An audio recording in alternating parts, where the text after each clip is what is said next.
Uh, good afternoon. Welcome to my course Group Accounting.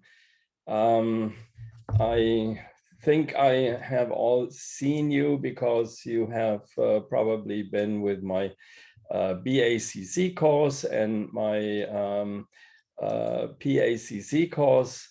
So I don't need to introduce myself.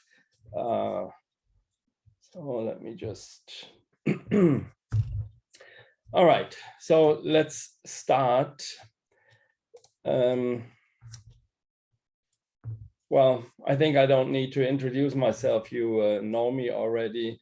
So let's go to the educational objectives of this course. I would like to teach you in academic competencies, as always. Economic thinking is very important, so we will have a stress on that. I will not only teach theoretical stuff, but I also want to give you some practical advice from my experience as an auditor. And of course, we will also look at social skills and teamwork. We will do a lot in breakout rooms, so be prepared to be actively participating in this course. This is the concept that you take away a lot.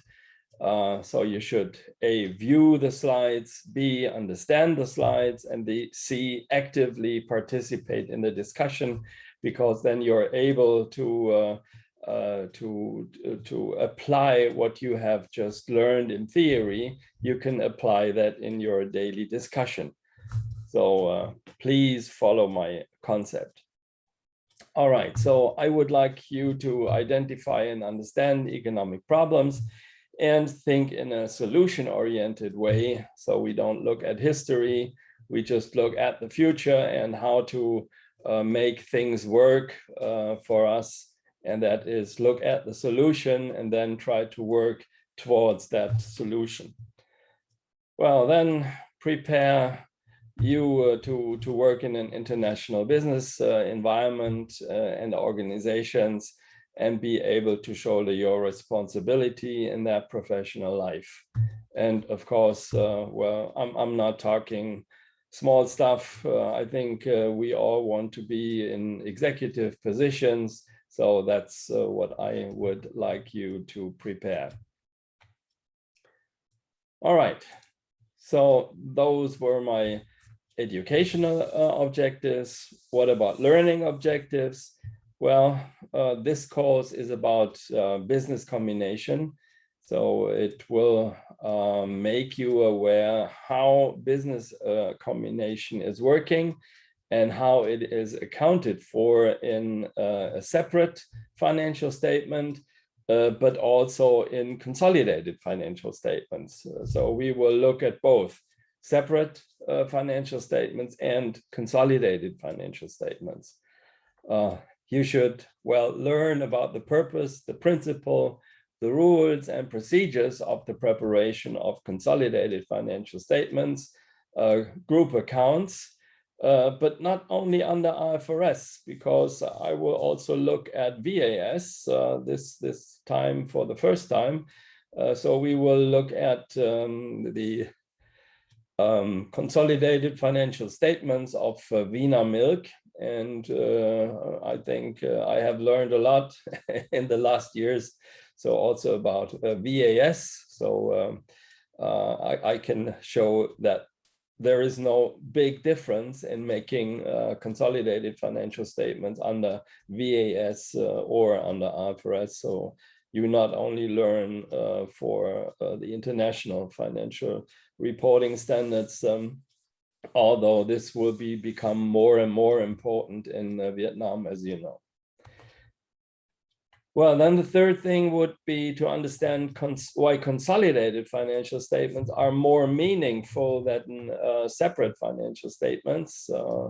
So you should understand that and should be able to explain why we look at consolidated financial statements and not look at the sum of all the separated financial statements for the single financial entities of a group. And well, you should be able to account for goodwill. So that is one of the things that you will encounter when you have a business combination. And you will also have to understand what are non-controlling interests. They were called minorities in the past, but we will talk about those non-controlling interests because you will find them if a group does not acquire all the shares of a subsidiary. We will have minorities, and we have to understand how that will be accounted for.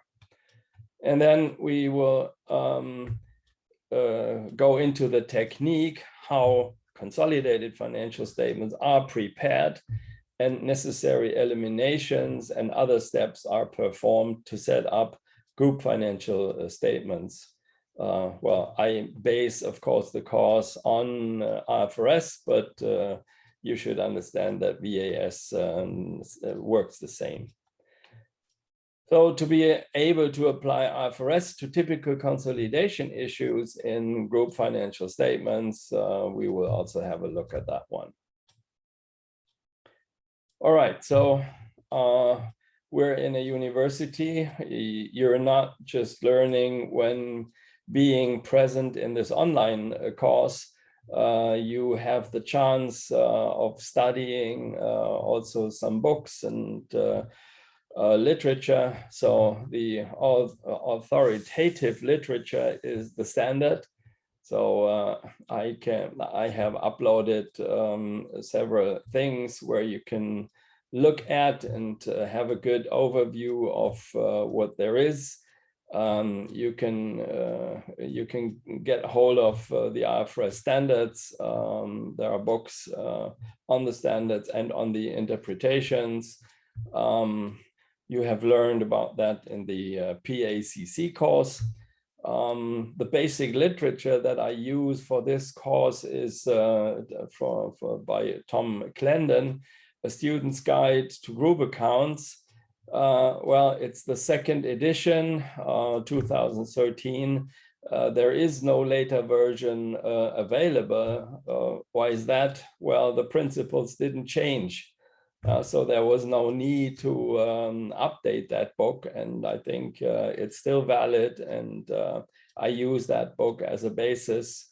I have, well, there is another book by Hervé Stolowy and Yuan Ding, Financial Accounting and Reporting, A Global Perspective. Well, there is the 6th edition in 2020. And the relevant pages of that course are in chapter 13, pages 450 to 485.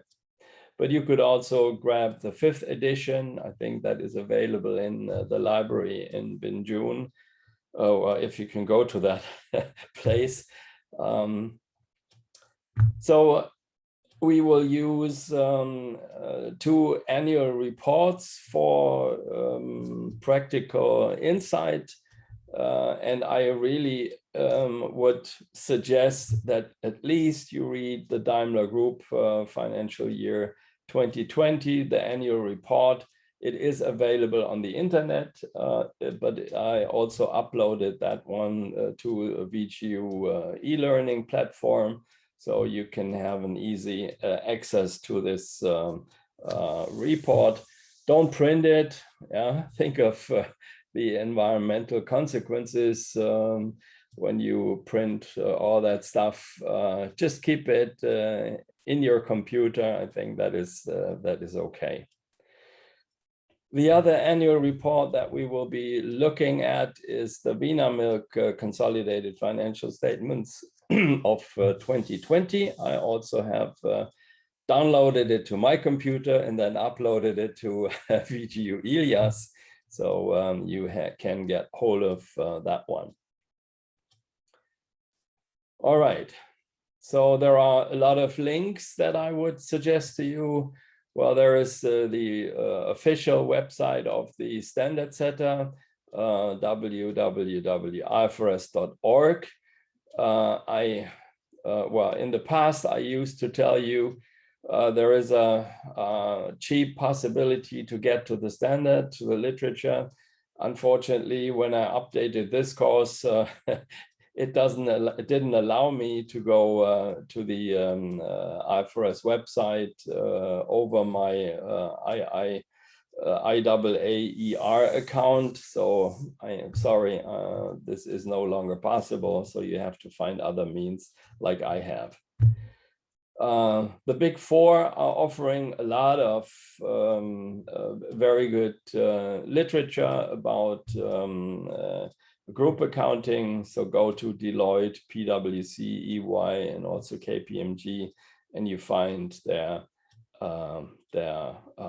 literature on that one. And well, I think the SSRN is also a very good website.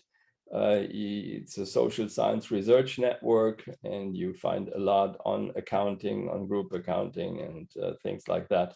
So that would be good for your bachelor thesis or for other papers that you will be doing in the future. Well, this course is an online course, so I hope you have found a quiet location with a stable internet connection. The concept of my course is based on live presentations. That's my part, okay? So you will work in groups. Well, obviously that will be your part, and I will be evaluating that activity. I will send you to group out sessions so you can work, I think, even smaller groups like 2 to 3 students. And then, as usual, I will go from one virtual group to another room to answer your questions and to monitor the progress of the individual group of students. You may call me when you need help. There is, I think, a blue button or something to make me aware that you need some help, and there will be a notice on my screen, and then I can click on that one, and I will be guided directly to you. So I think that works quite good. But on the other hand, it is very important that you chose a quiet location for the course where you can open your microphone and work with the others. So if you are in a coffee shop or in a discotheque where there is a lot of background noise, you probably will not be able to open your microphone and actively participate in solving the case study. So in that case, you really miss an important part of the teaching concept. So if you're not in a quiet location, please look for one. All right. Although I think in the last course, that was last week, the last 2 weeks, it worked quite well, and there were no really black groups, no camera, no microphone open. So I really enjoyed the last course, and I hope that this course also will be like this. Okay, now this is my bad conscious slide. You should have read these 5 pages before the course. So if not, well, I think only a few of you will did not do that. So those, please go to my little yellow bird, follow him, and read the 5 pages indicated on this slide. I have uploaded the IFRS in Your Pocket 2021 guide already into the Elias e-learning section, so you will easily find it. Well, here is the timetable. I plan to follow this timetable. There is one thing, so I think that when everything goes after plan, I will be in this module here, we will do a mock test or look at the exam, what will be in there and what not. And so if everything goes to plan, we don't need this section on Friday. But that also depends on you. When we can work fast together, then I don't need that Friday, but in the plan we have it, and if we need it, we will then finish on Friday. Otherwise, we will finish on Thursday.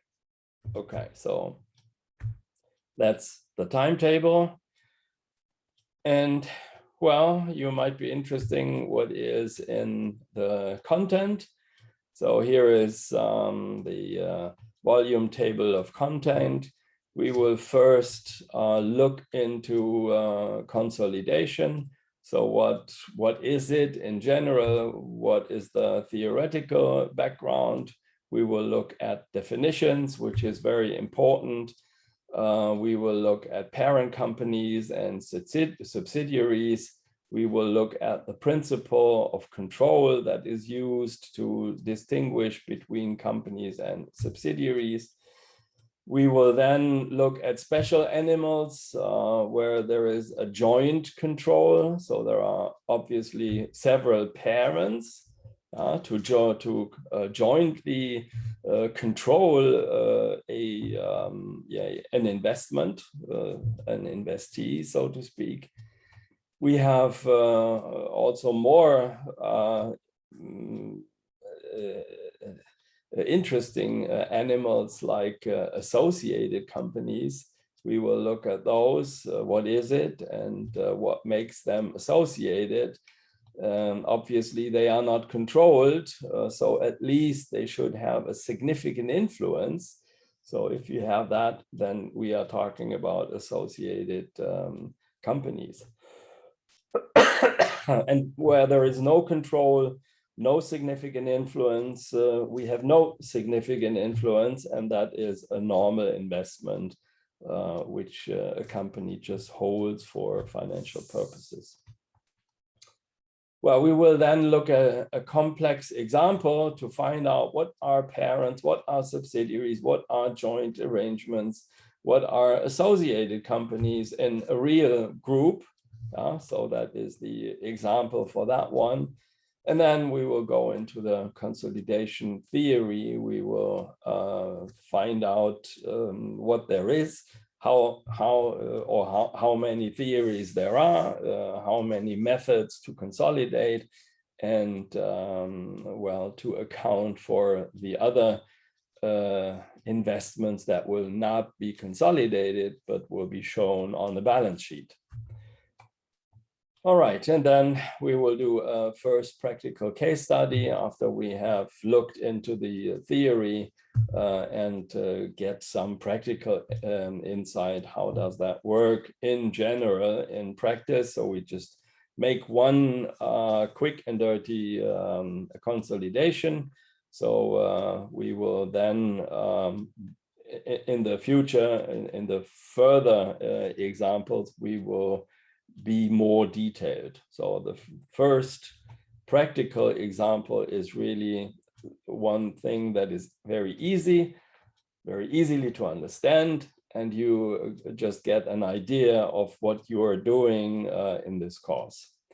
So we have a case study called Ghana and Accra.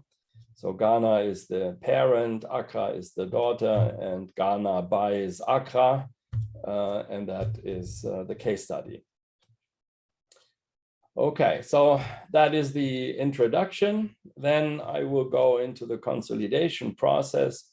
First, I would like to go into the theory. So what is IFRS requiring from the companies to set up consolidated financial statements? We will look at the organization of the consolidation process. So how does that work?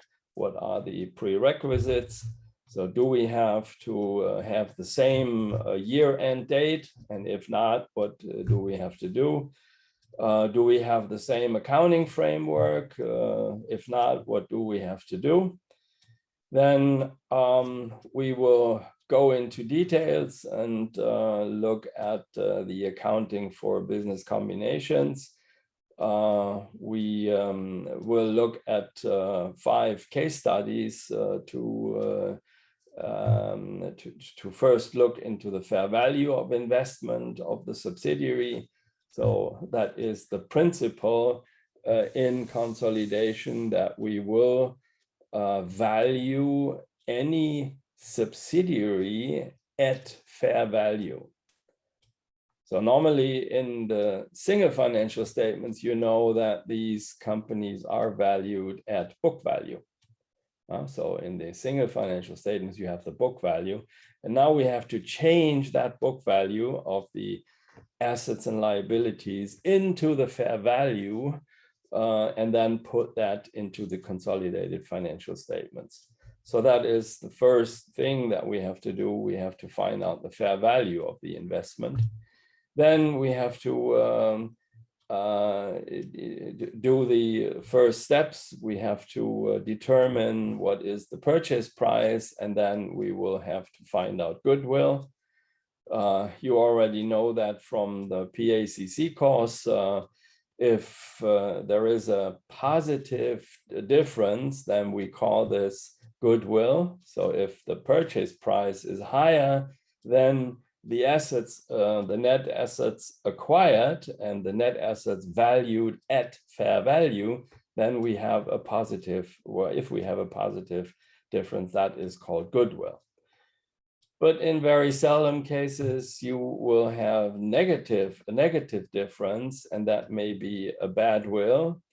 So if there are future losses in the financial planning, or you have expenses not recorded in the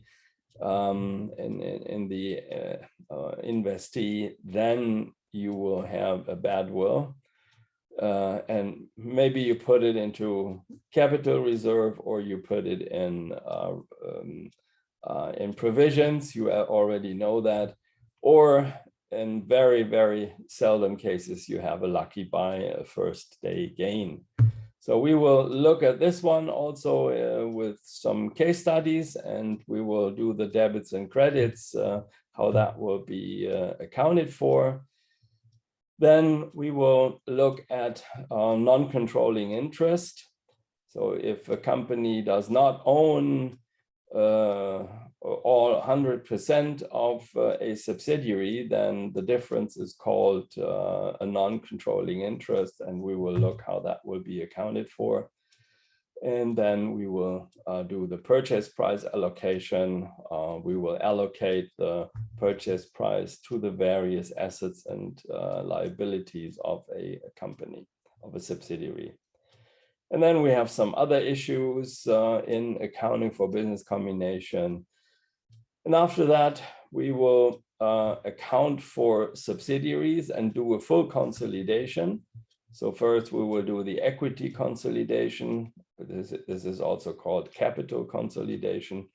We will look at the debt consolidation, intercompany accounts,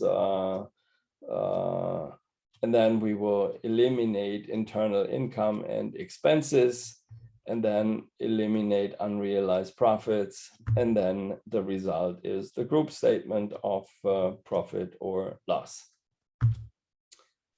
Then in the end, we will look at accounting for associated companies, which will follow the equity method. We will look at that kind of consolidation technique. It's called a one-line consolidation, and other issues we will be looking at. And then last but not least, we will look at the accounting for joint arrangements. So we have two methods here, the equity methods and the quota consolidation. And then we will look at the accounting for normal investments. Obviously, that is quite easy because it does not take much part in here.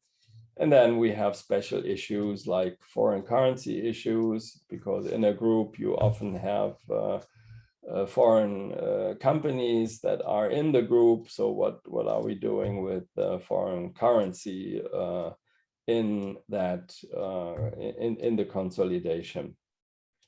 Well, and then very shortly we will look at disclosures. So here are the case studies and examples that we will use in this in these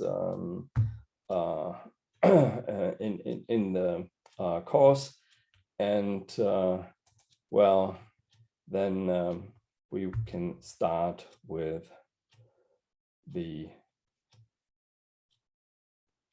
course.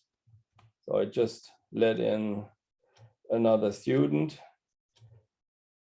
So let me check whether you have all the right ID, otherwise I will throw you out.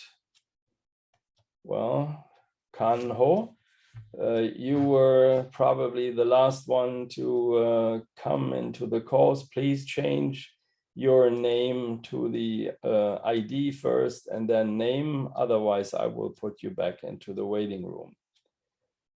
And by the way, tomorrow I will start punctually at 1:30 Vietnamese time. We will do a poll, and during the poll I cannot open the door and let people in. So if you're not in time tomorrow morning, well, this is tomorrow afternoon, your time, you might not get into the class, so you will have to wait in the waiting room till we have finished the poll. All right, so there is another one, Nok Nguyen. Hopefully I pronounce your name right. Please change your name to the ID and then name. Otherwise, I have to send you to the waiting room. So you have 1 minute, and I mean that. 1 minute.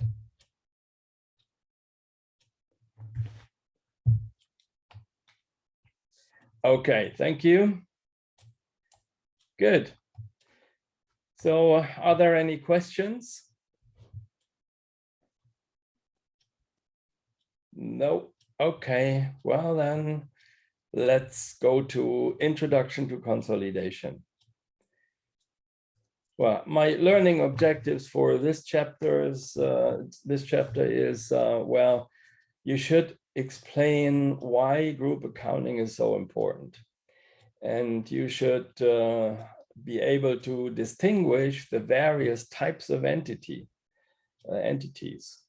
like parents, subsidiaries, associates, joint arrangements, and normal investments, because it is very important that you understand these various types of entities, because we will use those names and you should know what I mean by that. If you don't understand these terms, then you cannot follow this course. So please make sure that you understand what is a parent, what is a subsidiary, what is an associate, what is a joint arrangement, and what is a normal investment. So that is very important. Then you should name the consolidation methods that will be used in group accounting. So as a rule, the consolidation will follow these various types of entities. So that is in conjunction with each other. So for instance, if we have a subsidiary, there is a special consolidation method. If there is an associate, there is a different consolidation method. And therefore it is very important to understand what are the various types of entities and what is the consolidation method for those kind of entities. So that is really the key of the course. And if you don't understand that, then I think the whole course will be like Chinese to me, yeah? Or Vietnamese, sorry. Okay, So understanding the underlying concepts of control, significant influence, and joint control, that is also very important, because the consolidation method is following these concepts. So you should also be able to understand those concepts, and then explain why consolidated financial statements are more meaningful compared to single financial statements. All right, so here we have our general introduction. Why is group accounting important?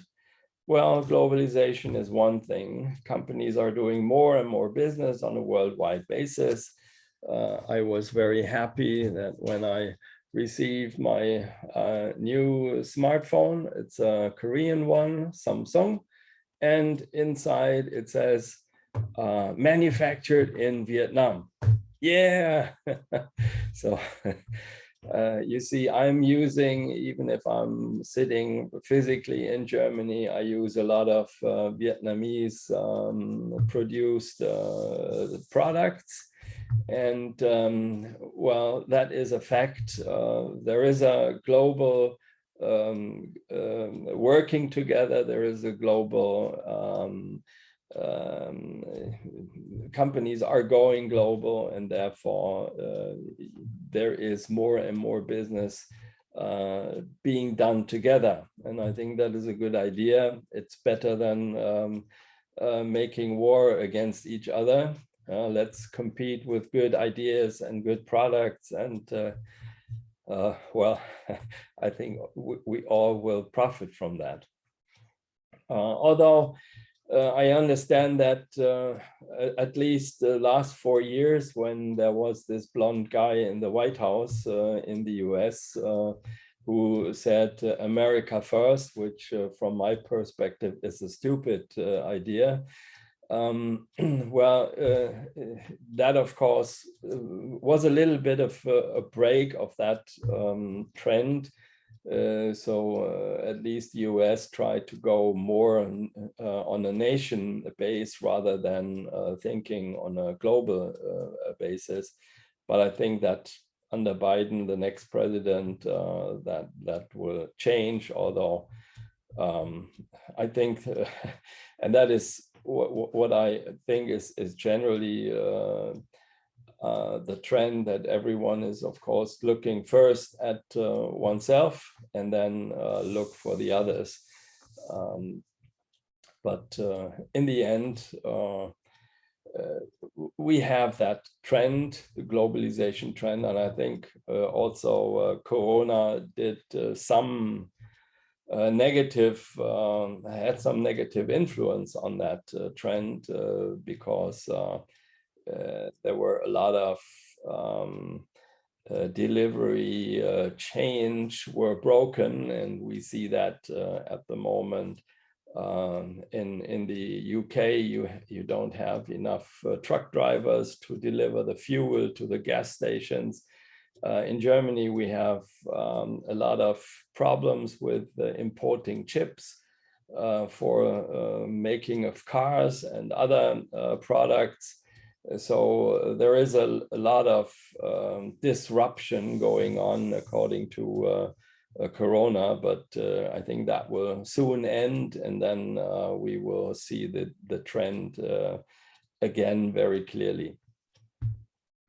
There is another trend, externally generated growth versus internally generated growth. So if you grow with a company, then you're speaking of internal growth.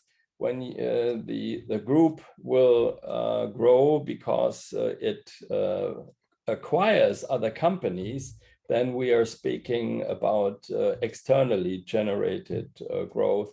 So that means that the revenues of a group will increase because they buy other companies, and well, buying other companies will of course be important for group accounting, right? So you will not have group accounting if there is no group. But if you buy a lot of companies, then the group will increase and the activities of the group will increase, and that has to be accounted for somehow. And well, the third one is related to the second one. You have an increased merger and acquisition level, and I will look at that with the next slide.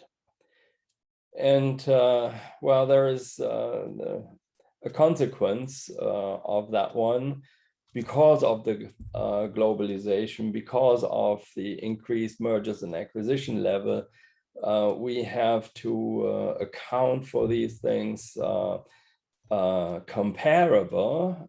So there are, although the presenting group accounts is very similar under VAS, IFRS, US GAAP, and so on, but of course there are still some minor differences, and I base my course entirely on IFRS, although I try to look over what we call over the dish or over the rim to look at VAS also. But there is this general trend that the international accounting, the group accounting is harmonizing, and you will better understand group accounting after this course, hopefully. All right, so let's look at mergers and acquisition. I have here the EMA Institute numbers. I put that in, or I think they did, put that in Excel and made these nice graphs for you. So on a worldwide basis, you see the trend is really clear. It's the globalization is going on for the last 20 years. So the mergers, the value of transactions is this black line, I guess, and the number of transaction is this blue charts here. So you see the value is going up, the mergers and acquisitions are going up, although in 2020, this is first by August, so the data for the full year was not available. So that is one reason why this is so low. The other one is, of course, Corona. During Corona, I think people hesitated a little bit to buy other companies. But what you can read in the newspapers at the moment is that the numbers are going up again. So this is just a temporary decline. So you see that in Europe, same thing. So the transactions, the numbers of transactions are going up. The values are following that trend more or less. What about Asia Pacific? Well, same thing. And when you look at Vietnam, well, Vietnam opened late for that kind of a trend because they would only let in foreign investors after 2005. But still, you see there is a trend going up, and well, so you can state from looking at these analyses that the mergers and acquisition is going up, and that means we have to follow that in our group accounting, because when there is a new company acquired, you have to account for that acquisition. So what about IFRS? Well, in the European Union, you know, we have adopted IFRS in 2001, so nearly, or 2002, nearly 20 years ago. In Vietnam, it's a little bit different. Vietnam has based VAS on the accounting standard on IFRS of 2005. But since then, not a lot of adjustments have been made to adjust VAS to IFRS. So the differences are growing, and they will be bigger and bigger. But there is a clear road to to IFRS. I'm just showing you some of the Deloitte IAS Plus, and this was from this source here. You can go to that source and read if you're interested more about this one. And well, the Korean Accounting Board, that is the last one, said, well, IFRS should be applied in Vietnam, and I think the MOF is now looking into this very clearly. So what is the current situation in Vietnam? There is a massive gap between VAS and IFRS. It's difficult for international investors to compare Vietnamese with other international companies.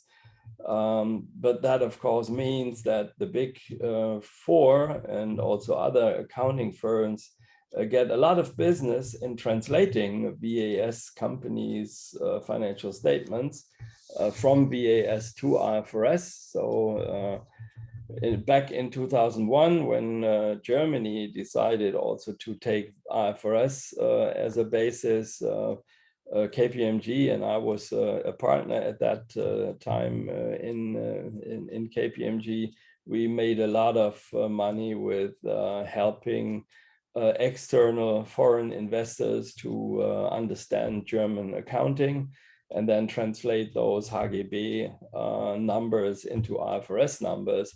And that obviously is going on at the moment in Vietnam. So the big firms are doing really a very good business thanks to your MOF. So, well, but I think that will be over when Vietnam goes to IFRS, but that makes other problems. We will see that. So it's difficult for international investors, as I told. Improving the information would help Vietnam to move closer to the more advanced markets of the Asian region, in specific and in world markets in general. So I think Korea, for instance, welcomed that Vietnam is now going to implement IFRS after 2025. It would also narrowing the information gap, and that could help to that the financial statements of listed enterprises are more complete, more honest, and more transparent, following the international rules, and which that would be an important factor for international investors to consider and evaluate listings at Vietnam stock markets. So in March 2020, the Vietnamese Ministry of Finance, the MOF, issued decisions approving the project to apply international financial reporting standards in Vietnam, and that will open opportunities for Vietnamese businesses to approach the international reporting standards. So the project is like this. It's a roadmap, and there was a preparation phase from 2020 to 21. So we're still in the preparation phase. Next year, there will be phase 1, and that will be the first voluntary application that could take place in 2022 to 2025. And then after 2025, IFRS will be compulsory for stock listed companies, not for the small one, of course, the small not non-listed companies, but for the big ones, they will have to follow IFRS.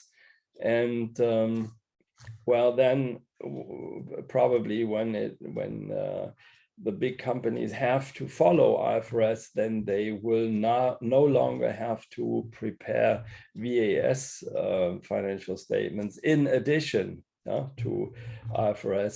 So that would, of course, be negative because it takes a lot of money, extra money. So what are you doing? Well, you are preparing yourself to be a big part in this process, because people are, or well-educated human people are the bottleneck in this strategy. It needs a lot of people to know what do they have to do and what is important on the route to IFRS consolidated financial statements. And I have seen that in Germany, for instance, when the companies changed to IFRS, there was the chief accountant who was maybe 64, and he or she said, well, I have no, I really don't want to. I'm too lazy to learn IFRS. I'm well introduced to the old HGB accounting, and I know what to do there. So let the younger people do that. And here is your chance, right? So I think that will also be the same case in Vietnam, that there are people who are in the chief accounting sphere, and they really don't want to understand IFRS. They say, well, I know VAS and that's it. Let the younger people do what they have to do. So I think that from next year, Vinamilk will also apply voluntarily IFRS, and well, will be interesting to follow their case. But so let's have a look what they did for 2020. So let me just put that one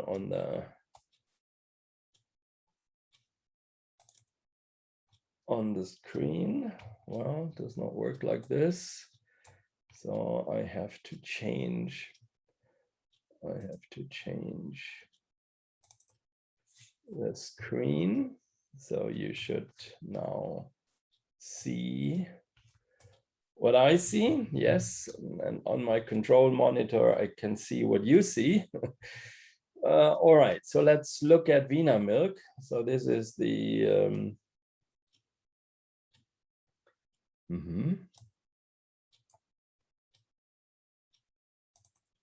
okay, so let me. All right. Okay, now it works. You can see the first part with this ad. We are the biggest. We have the whitest milk and the most tastiest milk, and so on. Here is the chairman. This is the CEO. Both women. So we can then look at the financial highlights. This is here. So then, well, let's go to, didn't mark that down, or didn't write that down. So let me see. Oops. I thought that there is should be a volume table of content. Yes, here we are. No, list of abbreviations. Oh. Okay, well then I will make it a little bit smaller.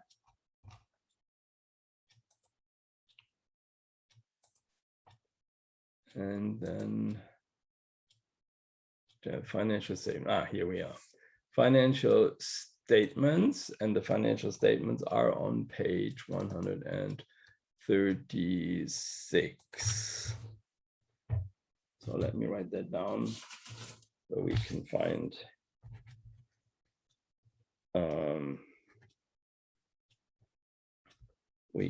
that. All right, so 136. Okay, I will go to 136. So you may look at the report, but I think, yes, here we are. So consolidated statements. Yes, so this is page 136, hopefully. Well, it's, yes, this is page 136. This is 137. And it clearly says consolidated statements, VAS. So what they have in their annual report is the consolidated financial statements following the Vietnamese accounting standards, and that is required by law. So Vinamilk is just doing what the law requires, or the decree will ask from them. The financial statements are audited by the independent auditors, which is KPMG, and here they clearly state that the company is following VAS. So where is it? Vietnamese accounting standards. So that's the requirements of the company.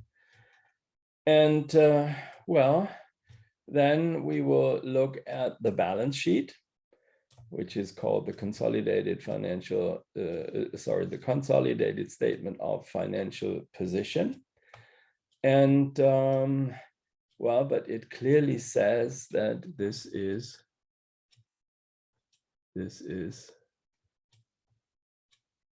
under VAS.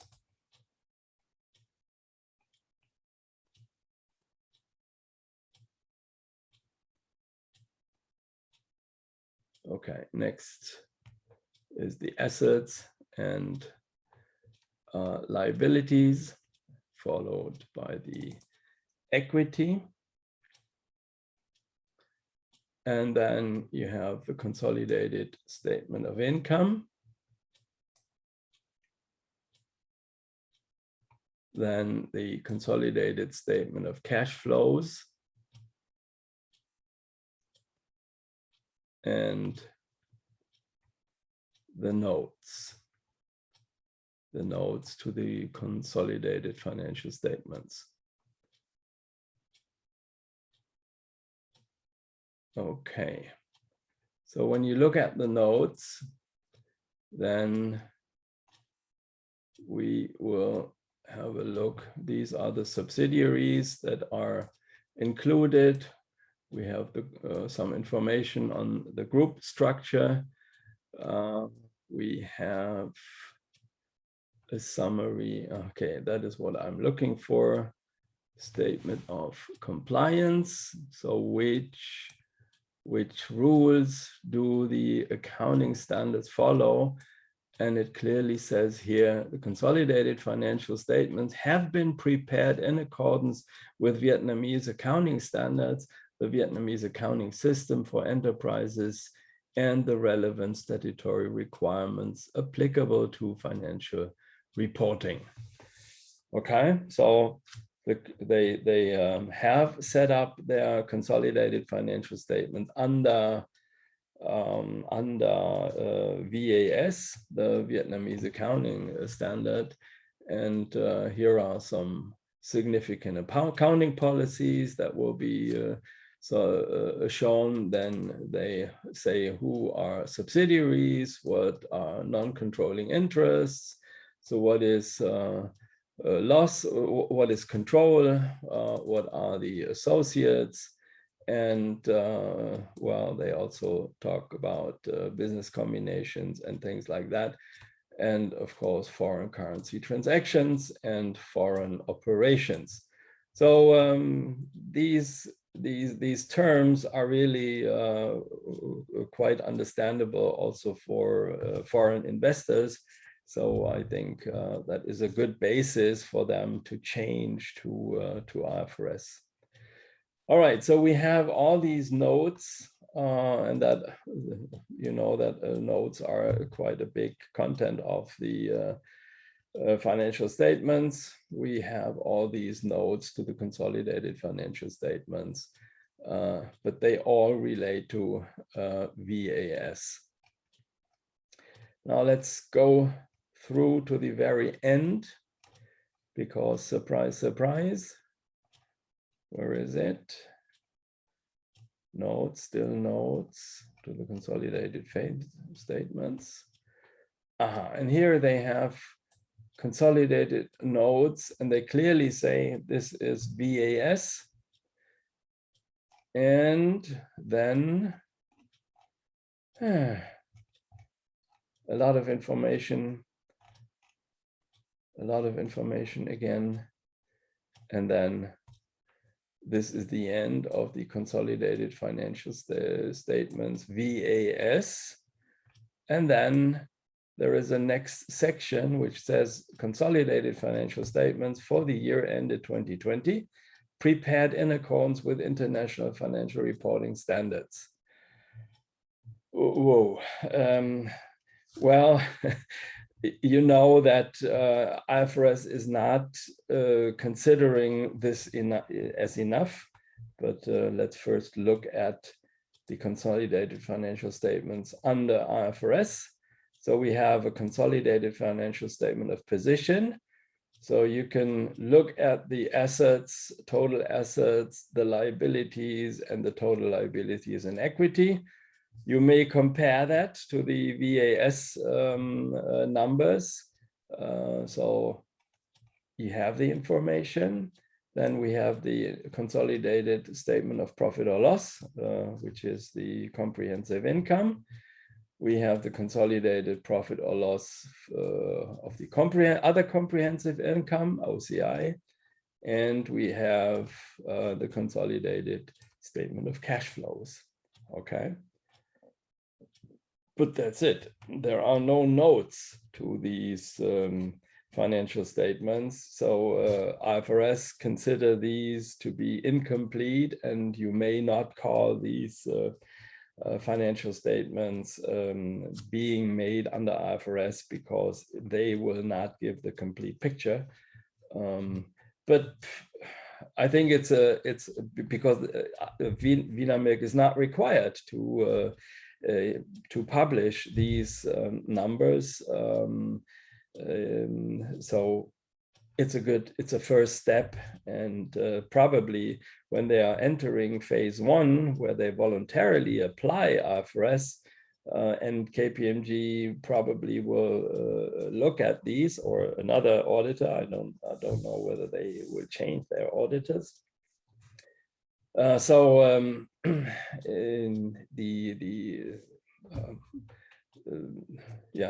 the next phase, probably, or maybe they will issue IFRS financial statements and then make notes to the IFRS financial statements, and probably have something like this under VAS, or even not. So it is very interesting how that develops, and I will look into this one, of course, next year also, and then we will be a little bit further. All right, I think that's enough for looking at VAS. So let's go back to our slides.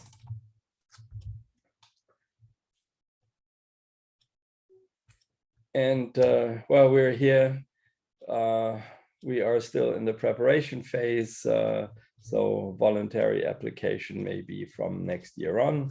So if in 2023 we would be here again, me and the next cohort, then we will be looking into this, how they proceed with their consolidated financial statements.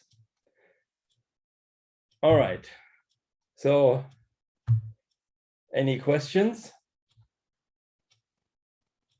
No. Well, then let's look into the theoretical background. I promised you to confront you with the definitions. And well, this is a first overview. In a group, we have a parent, we have at least one subsidiary.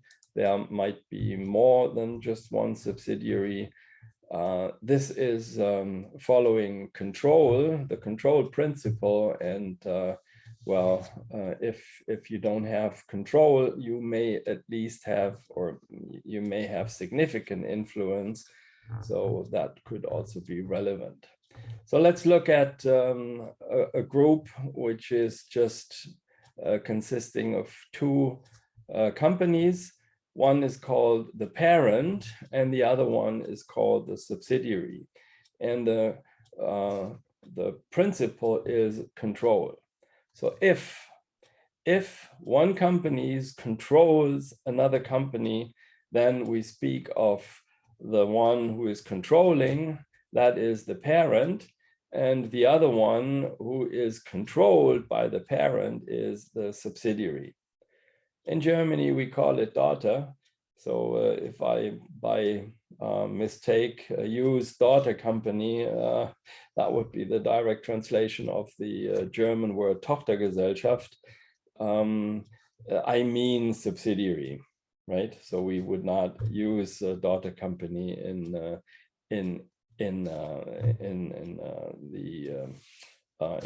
English.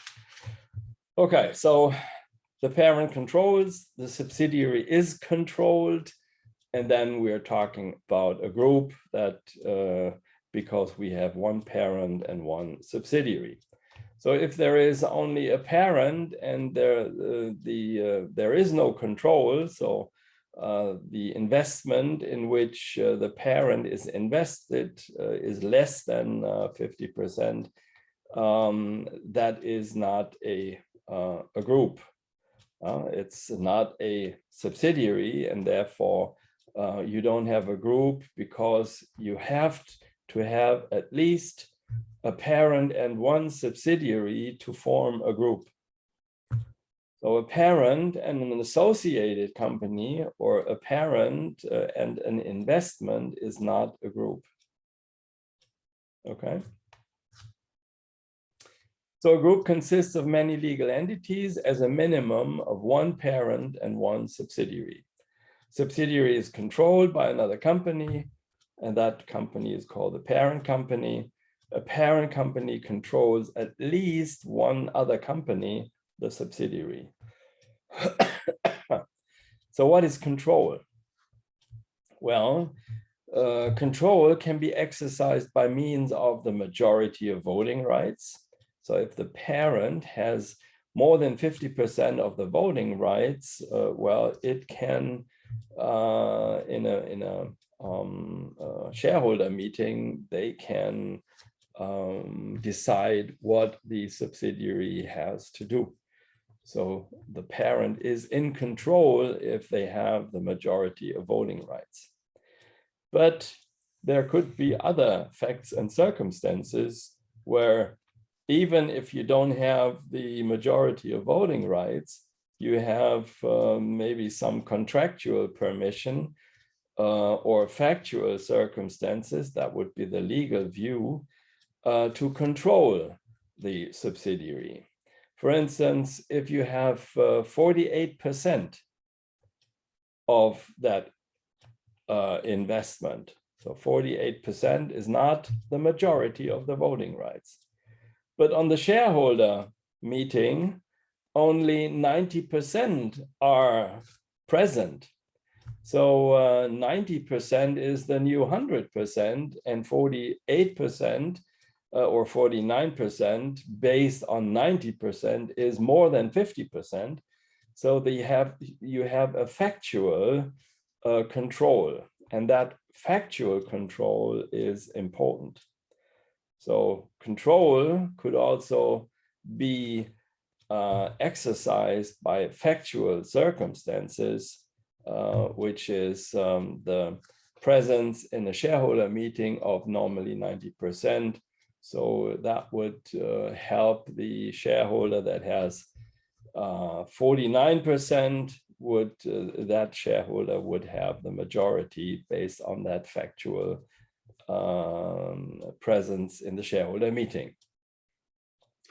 Or there are other contracts that allows the parent, although they don't have the majority of voting rights, to rule this this investment, so it also becomes a subsidiary, because the parent is controlling the subsidiary via some contractual permissions. So control is not only the majority of voting rights, it could also be other facts and circumstances. As long as the parent has the force, has the power to influence the subsidiary and control it by other means, we are talking about a parent and a subsidiary.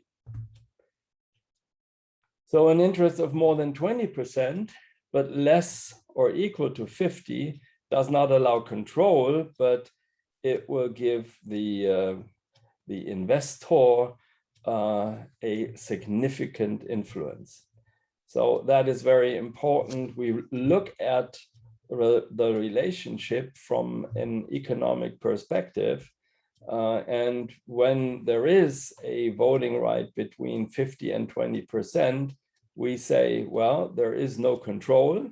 So it's not a parent and a subsidiary, but it is a parent and an associate. And in most cases, an interest up to 20% does not ensure a significant influence, and therefore such an investment is accounted for as an investment, because we think that, or we assume that under 20%, there is no significant influence from the investor to the investee. So that is the overview, and you should get a little bit of insight from here. But maybe this one is a little bit better, because it shows how group companies are categorized. So when you look at the group companies, if you look into companies that are controlled, so they have either a voting, the parent has a voting right of more than 50%, so 50.1% would be enough. And then IFRS 10, which is the related standard, IFRS 10 talks about subsidiaries and a parent. So the parent is controlling the subsidiary, and you will find the regulations, the rules for these companies, for these subsidiaries in IFRS 10. Well, when you see, well, the voting rights are not bigger than 50%, but they're equal to 50% or smaller, up to 20%. So between 20 and 50%, IAS 28, which is the basis for associates, is talking about a significant influence. So there is no control, but there is a significant influence in the associate. And I'm just asking myself, why don't you see my pointer? Can you see my pointer? It's stuck, huh? It's stuck on IFRS 11, although I'm, oh no. Sorry. So that was my own pointer on the control monitor. You can see it, yes. Okay, good. Because I think that is very good when you see the visuals and then hear my voice. And if that does not go together, then you might have a problem. All right, so I was talking about IAS 28, and Well, what about if you have less than 20%? So let's go to the last item here. Well, if you have a voting right, so if this company has a voting right of less than 20%, then we're talking about a normal investment. A normal investment, and that is not controlled. So not controlled, and there is no significant influence on this normal investment.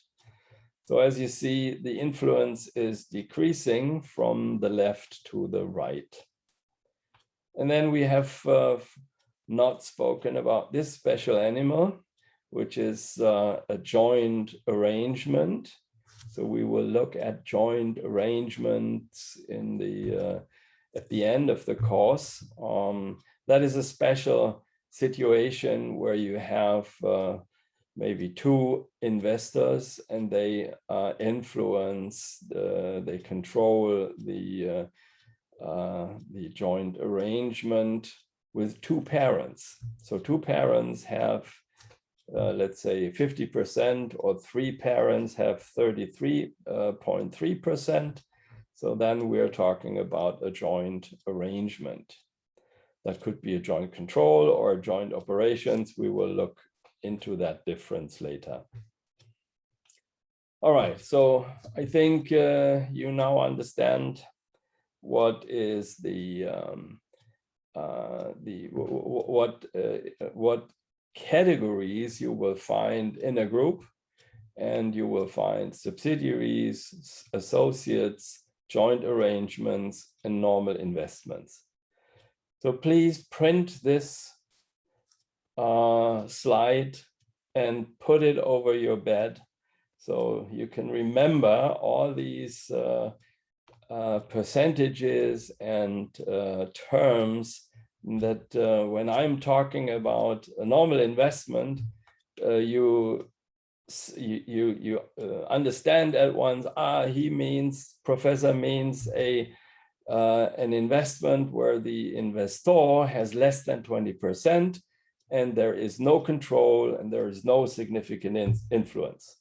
When I'm talking about associates, you should immediately know, you are talking about an investor that has between 20 and 50% in that company, and therefore the investor has some influence or a significant influence, and therefore it's not control. So we're not talking about subsidiaries. It's not control, but it's a significant influence, and therefore we have an associate.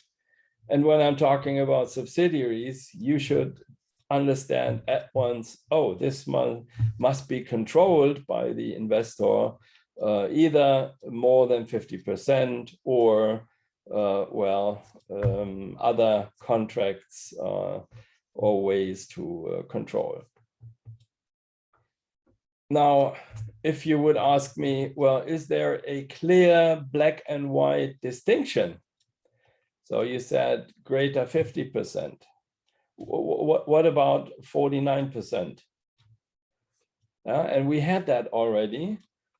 Yes, it could be a subsidiary if you have 49% and the normal activity at a shareholder meeting would only be 90% of the investors were present. So yes, you're right, there is no black and white decision here. So it depends on the facts and circumstances. So what about 20 here? So if a investor has less than 20% in a normal investment, could it be an associate? So let's say they have 19%. But if there is a contract that says, well, they have at least a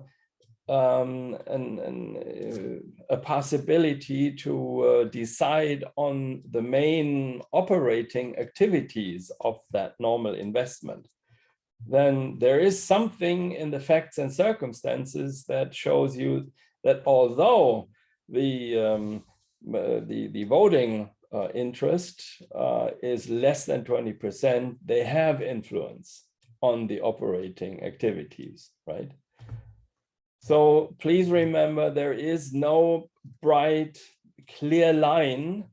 It could depend on facts and circumstances that this normal investment is an associate, and maybe that associate with 30% is controlled by the investor. So this associate, according to the voting right rules, would then become a subsidiary because it's controlled. So remember, the key concept for this distinction is control, and voting rights is one element to check control, but there could be other means which are relevant for controlling the investments. And so there is no black and white line, although these numbers here are used for a first assumption. So if you see there is a situation between 20 and 50, you assume that there is an associate unless they can prove otherwise. Okay.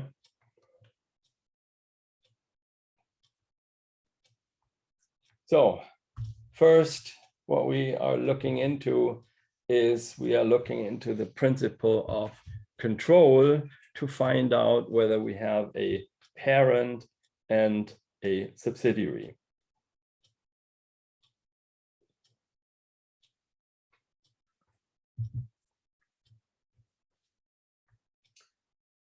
All right, so let's look at slide 25. Here is the definition of control, and this is a definition that you will find in IRS 10. An investor controls an investee when it is exposed or has rights to variable returns from its involvement with the investee and has the ability to affect those returns through its power over the investee. Whoa, this is a complicated definition, right? So let's look into the details. It says an investor controls when it is exposed or has rights to variable returns through its power over the investee. Okay, so we must have power. That's the first one. And then it says variable returns, and there has to be a link between power and variable returns. So when we are looking at a structure, a company or a group structure, we have an investor and we have an investee. And well, we have to find whether there is control. Because only if there is control, we can talk about a parent and a subsidiary. Before that, it's an investor and an investee. Now, how do we do that in practice? Well, there is a clear a flow chart, a clear flow chart of how we would test that control. So the first thing is what IFRS makes clear in the B section, in the B5 to B10. So what is the purpose and what is the design of the investee? And which are the relevant activities and who directs those activities that affect returns and how are those decisions made? So that is in B11 to B13. So the first question that you would ask in practice would be, does the investor have substantial rights over the investee to direct the relevant activities? So do they have power, right? So if they have more than 50% of the voting rights, I think the answer would be yes. If they do not have, maybe they have a contract where they can, although they have only voting rights of 50, they can control the operating activities. So you will also end up in this yes case. If not, so if they have less than 50% and there is no contractual or factual cases, then you will end up in this no case. So that means the investor does not control the entity, but of course you have to check whether there is joint control. Okay, but let's assume they have the power. Then the next question would be, is the investor exposed or has rights to variable returns from its involvement with the investee? That is defined in B55 to B56.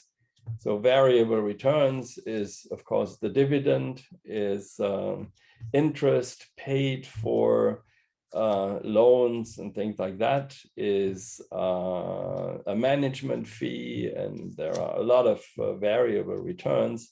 So if that is true, well, then we are in this bucket.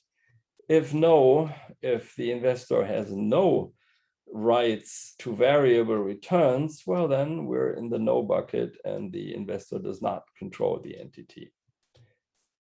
Okay, let's assume, yes, they have the power. Yes, they have rights to variable returns. And then do they have the power to change that? Can the investor use its rights to influence the amounts of returns? Well, if there is this link between power and variable returns, well, yes, then the investor controls the entity. Otherwise, they are sharing just the nice things, but they cannot influence that decision. So they are in the no bucket. All right, so when we look at that power, what are those rights that gives an investor power over an investee? Well, power always arises from rights. So to have power over an investee, an investor must have existing rights that give the investor the current ability to direct the relevant activities. So the rights that may give an investor power can differ between investees. So here are some examples that could be true when you look at whether the investor has power. So the rights, of course, the voting rights are the first thing you would look at. And if they have more than 50%, probably they have the control. But there might be some other contracts, rights to appoint or reassign or remove the members of the investee's key management personnel. So who have the ability to direct the relevant activities. So obviously you have the right to control the board of management of the subsidiary. Or you have the right, the investor has the right to appoint or remove another entity that directs the relevant activities. Or the rights to direct the investee to enter into or veto or any changes to transactions for the benefit of the investor, or just other rights that give the holder the ability to direct the relevant activities. So you see, the board, the IASB, did a lot to try to define what could be power. And that comes from the discussion of the special purpose entities in the US, where the investors would only hold 3% of the voting rights, but had contractual means to influence those companies. And at that time, those investments with only 3% voting rights would not have to be consolidated. And that is one of the reasons why Enron broke and they had, I think, several thousands of special purpose entities holding only 3%, but they can, in fact, they controlled those special purpose entities and did not put those into the consolidated financial statements.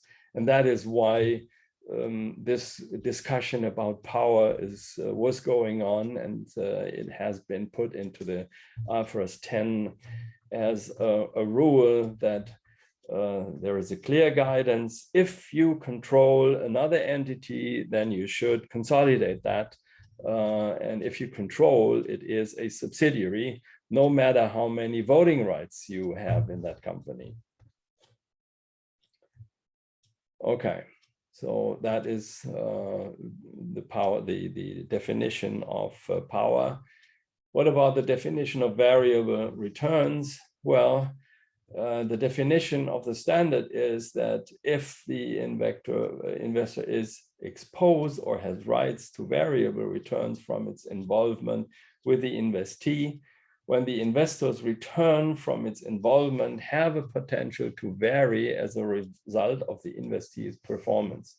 So the investor returns can be only positive, only negative, or both, positive and negative.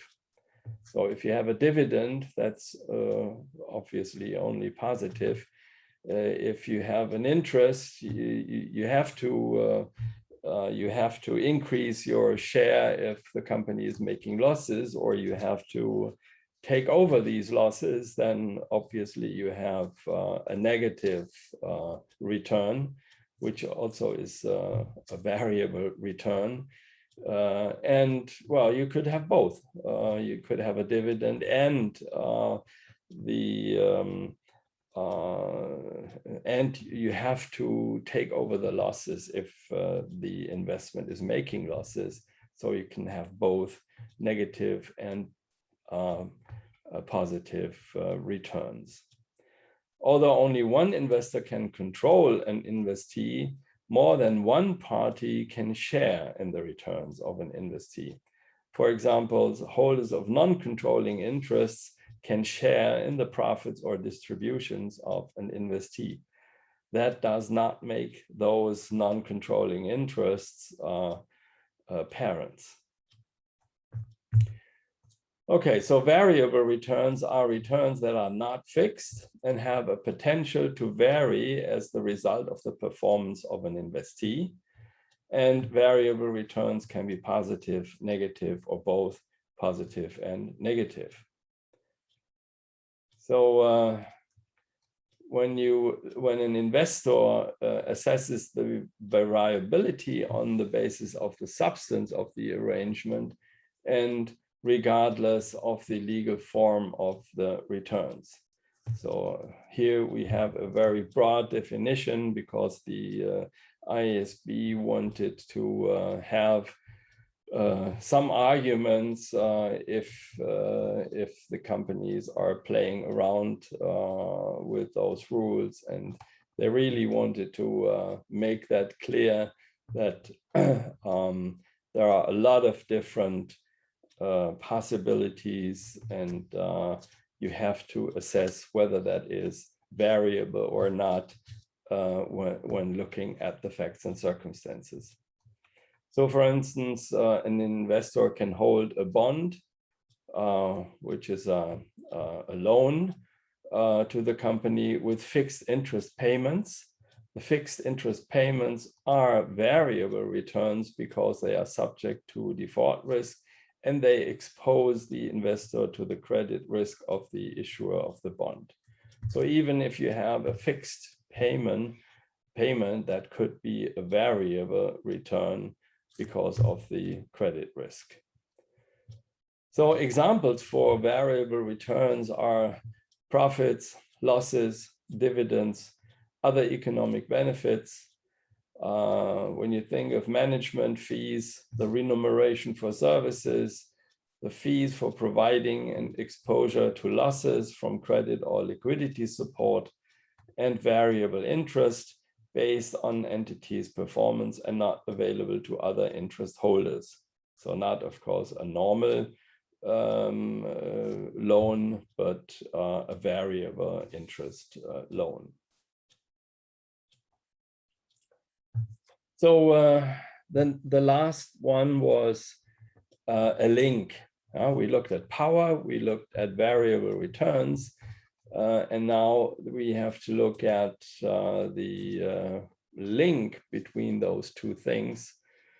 So here we have an AVC Limited, which is the investee, and we have two investors. Let's think that one has more than 50% and the other one has, of course, less than 50%, because in total that has to be 100%, right? So an investor controls an investee if the investor not only has power over the investee and exposure to variable returns from its involvement with the investee, but also has the ability to use its power to affect the investor's returns from its involvement with the investee. So thus, an investor with decision-making rights shall determine whether it is a principal or an agent. An investor that is an agent in accordance with paragraph does not control an investee when it exercises decision-making rights delegated to it. So these are that is what is called the link.